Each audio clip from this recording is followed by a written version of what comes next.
Bunker হোক কিংবা অবৈধ অনুপ্রবেশ, বারংবার সামনে এসেছে নদিয়ার নাম।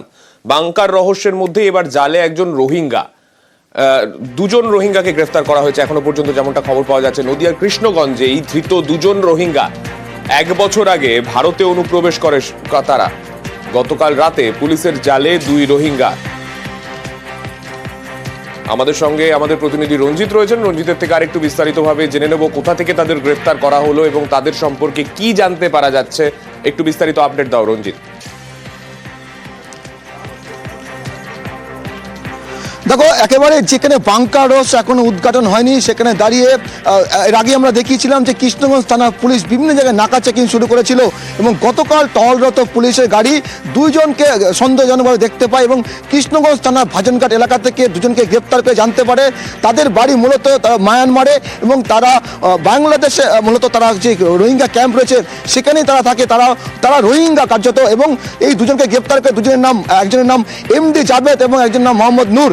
এই 2 জন 1 বছর আগে অবৈধভাবে ভারতে প্রবেশ করে এবং হায়দ্রাবাদ তারা কাজের উদ্দেশ্যে গিয়েছিল এবং পুনরায় তারা বাংলাদেশে ফিরে যাওয়ার চেষ্টা করছিল এবং গতকাল ভাজনঘাট এলাকায় তাদেরকে ঘোরাঘুরি করতে দেখে টহলরত পুলিশ, কৃষ্ণগঞ্জ থানার পুলিশ যখন তাদেরকে আটক করে জিজ্ঞাসাবাদ শুরু করে তখনই তথ্য উঠে আসে এবং তারা কিন্তু রোহিঙ্গা এবং ইতিমধ্যেই 2 জনকে গ্রেপ্তার করতে পেরেছে কৃষ্ণগঞ্জ থানার পুলিশ।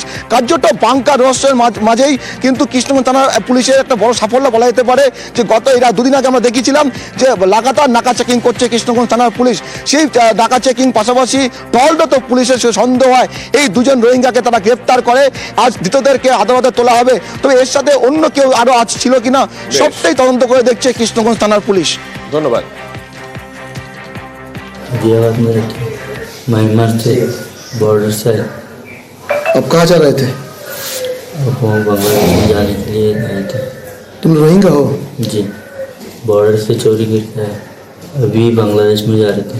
वो माँ बाप है बांग्लादेश में, कैम्प में। जी। हैदराबाद में क्या काम करते थे? वहाँ घर बनाने का काम। कोई आधार कार्ड फाधार कार्ड है क्या इधर इंडिया का? नहीं, कुछ भी नहीं।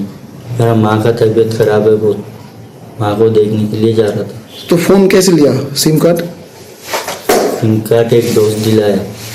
वो हिंदुस्तानी है? जी।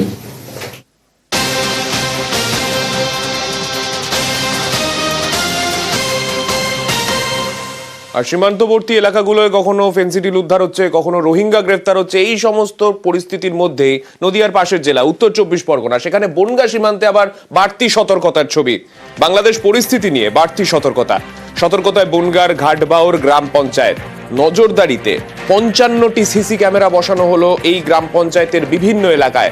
আমাদের সঙ্গে আমাদের প্রতিনিধি অনিরুদ্ধ রয়েছেন, অনিরুদ্ধ থেকে একটু বিস্তারিতভাবে জানবো এই গ্রাম পঞ্চায়েতের বিভিন্ন এলাকায় এই 55টি সিসি ক্যামেরা লাগানোর কারণ কি? মূলত সীমান্তবর্তী গ্রাম বলেই, নাকি এখানে সম্প্রতি কোনো অস্বাভাবিক কোনো অ্যাক্টিভিটি সেইভাবে লক্ষ্য করা গিয়েছিল প্রশাসনের তরফে, যে কারণে এই সিদ্ধান্ত তারা নিলেন? দেখো সান্নিক, একদমই ঘাটবাউর গ্রাম পঞ্চায়েতের কিছু এলাকা অর্থাৎ বাংলাদেশের সীমান্তবর্তী এলাকা রয়েছে কয়েকটি গ্রাম, সেই কারণেই বাড়তি সতর্কতা রয়েছে এবং পঞ্চায়েত প্রধানের তরফ থেকে জানানো হয়েছে। পঞ্চায়েতের প্রধান আনিসুজ্জামান মণ্ডল জানিয়েছে যে যেহেতু বর্ডার এরিয়া, সেখানে কোনো সময় এই অপ্রীতিকর ঘটনা যাতে না ঘটে, কোনো উগ্রপন্থী ঢুকে পড়তে পারে বা কোনো সমাজ বিরোধী ঢুকে অসামাজিক কাজকর্ম চালাতে না পারে, সেই কারণেই এই 55টি সিসি ক্যামেরা বসানো হয়েছে এবং বিশিষ্ট এলাকা যেখান দিয়ে এরকম ধরনের মুভমেন্ট হতে পারে, অর্থাৎ বাংলাদেশের সীমান্তবর্তী এলাকায় নজরদারি করবার জন্যই এই ব্যবস্থা নেওয়া হয়েছে, তেমনই জানানো হয়েছে পঞ্চায়েতের তরফ থেকে।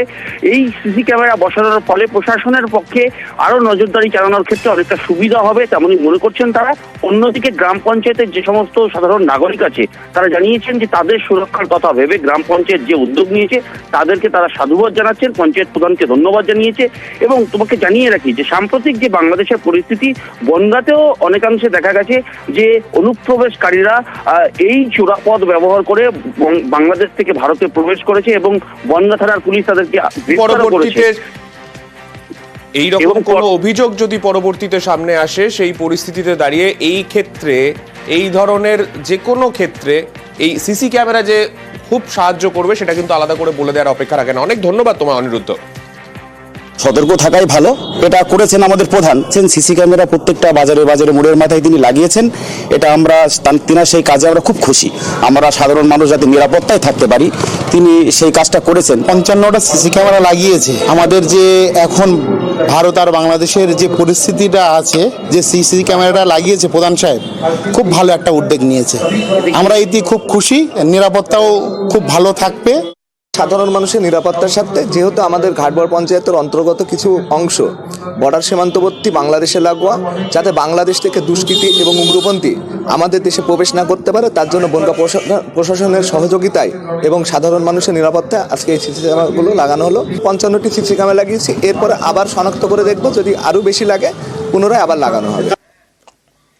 আর সীমান্তবর্তী এই সমস্ত জায়গাগুলোতে একের পর এক ক্ষেত্রে দেখছি বাংলাদেশের তরফে বারংবার উত্তেজনা তৈরির চেষ্টা করা হচ্ছে।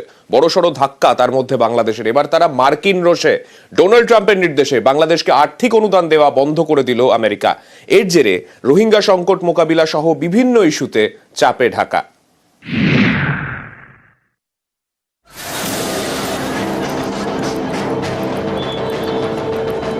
কয়েক মাস ধরে অস্থির বাংলাদেশ, অর্থনীতি ধুঁকছে, মূল্যবৃদ্ধি বেড়েছে। এরই মাঝে ইউনিস সরকার জোর ধাক্কা খেল, সৌজন্যে ট্রাম্প সরকার। বাংলাদেশের জন্য সব রকমের আর্থিক অনুদান বন্ধ আমেরিকার। ইউএস এজেন্সি ফর ইন্টারন্যাশনাল ডেভেলপমেন্টকে এই নির্দেশ দিয়েছেন মার্কিন প্রেসিডেন্ট ডোনাল্ড ট্রাম্প। বিশ্বজুড়ে উন্নয়নমূলক কাজ করে আমেরিকার এই সংস্থা ইউএসএইড। তাদেরই বাংলাদেশের সব কাজ বন্ধ করতে নির্দেশ দিয়েছে ট্রাম্প সরকার। এর জেরে বাংলাদেশের স্বাস্থ্য, শিক্ষা, খাদ্য, নিরাপত্তা, পরিবেশ সহ নানা কাজ ধাক্কা খাবে। 2021 থেকে 2024 সাল, এর মধ্যে বাংলাদেশকে $190 কোটি অনুদান দিয়েছে আমেরিকা। এর একটা অংশ রোহিঙ্গা সংকট মোকাবেলায় খরচ করে ঢাকা। মার্কিন অনুদান বন্ধ হওয়ায় এই ইস্যুতেও ধাক্কা খাবে বাংলাদেশ। এটাতে একদিকে যেমন বাংলাদেশের কিছু যে ন্যাচারাল ডিজাস্টার এবং সে ন্যাচারাল ডিজাস্টার রিলিফের যে কাজ, বাংলাদেশের পাবলিক হেলথ রিলেটেড যে কাজকর্মগুলো, যেগুলোতে মার্কিন যুক্তরাষ্ট্রের সরাসরি অনুদান এবং হুয়ের তরফ থেকে যে মার্কিন অনুদান, সেটার একটা ভূমিকা রয়েছে। মার্কিন যুক্তরাষ্ট্রের যে বর্তমান প্রশাসন, তারা কিন্তু ইউনুস সাহেবের যে প্রশাসন, সেটার একটা বরাবরই বিরোধিতার জায়গা তারা নিয়ে এসছে।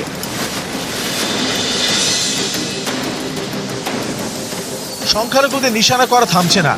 বাংলাদেশে এবার কট্টরপন্থীদের নিশানায় কিশোরগঞ্জের মন্দির। অভিযোগ, শুক্রবার রাতে সরাচরের মনসা মন্দিরে হামলা চালায় দুষ্কৃতীরা। মন্দিরে আগুন লাগিয়ে দেওয়া হয়। স্থানীয়দের দাবি, এই মন্দির 150 বছরের পুরনো। সেই মন্দিরে আগুন লাগিয়ে দিয়েছে কট্টরপন্থীরা। বাংলাদেশের মাটিতে বারবার টার্গেট সংখ্যালঘুরা। সীমান্তেও লাগাতার উস্কানি দিচ্ছে বাংলাদেশ। ভারতের কিন্তু সৌজন্যের বার্তা। প্রজাতন্ত্র দিবস উপলক্ষে রবিবার পেট্রাপোলে বিজেপি জওয়ানদের মিষ্টিমুখ করায় বিএসএফ। নিউজ 18 বাংলা।